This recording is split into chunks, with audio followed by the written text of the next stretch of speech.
Hello and welcome to Films on Trial Film Reviews. I'm Alex and I'm going to be reviewing Us this week, the new film written and directed by Jordan Peele. If you haven't seen the film yet, there will be a few spoilers, so you might want to catch it first. Before we go on, please don't forget to like, share and subscribe to Films on Trial to stay notified of all of our shenanigans.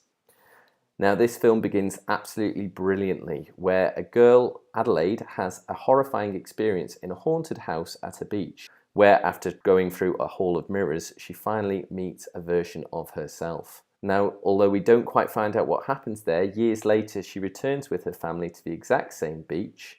A few days in, and after Adelaide becomes increasingly disturbed by her memories, the family are confronted by psychotic scissor-wielding replicas of themselves, hell-bent on killing their counterparts.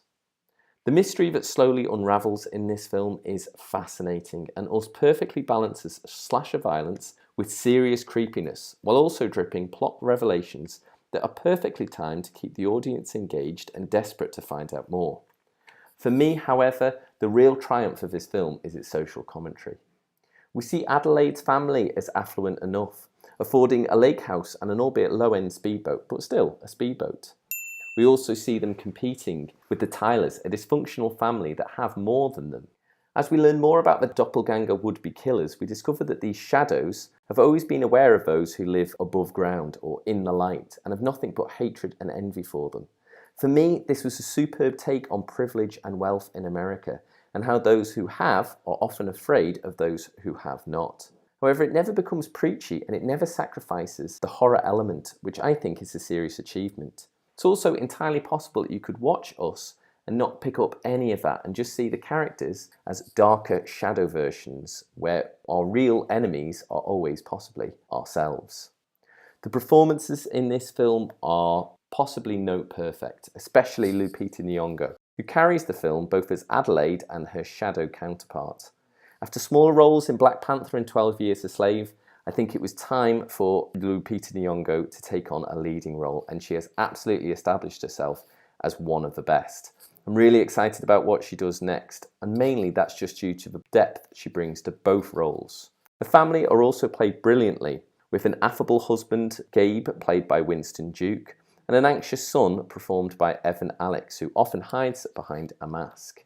There's a really fantastic performance as well by a contrary teen daughter, by Shahadi Wright Joseph, whose psychotic counterpart has one of the creepiest killer smiles I've ever seen in any film. There are also great supporting performances from Elizabeth Moss and Tim Heidecker, who portray real-life people as well as their incredibly psychotic counterparts. On top of all of this, this film has an absolutely fantastic score with a particularly horrifying yet funny rendition of an NWA song. I won't say which one, but I think you know which one it is.